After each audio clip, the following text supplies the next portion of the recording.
السلام عليكم الاخوان، مرحبا بكم في فيديو جديد على القناه. اليوم غادي نهضروا على واحد الموضوع اللي مهم، هو الفرق ما بين انتربتور سامبل وفايفيان.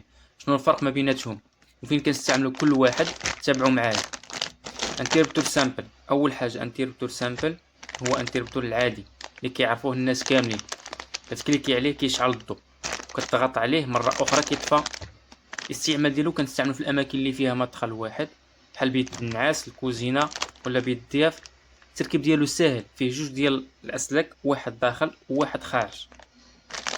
الفايفيان راه مختلف شويه. هاد النوع كيعطي الامكانيه تشعل وتطفي الضوء من جوج بلايص مختلفه، مثلا في الكولوار ولا في السطح. كتدخل من جهه كتشعل وكتخرج من جهه كتطفي. كيحتاج 3 ديال الاسلاك، واحد مشترك وجوج نافيتي. التركيب ديالو خصو شويه معرفه، ولكن راه مهم في بعض الحالات.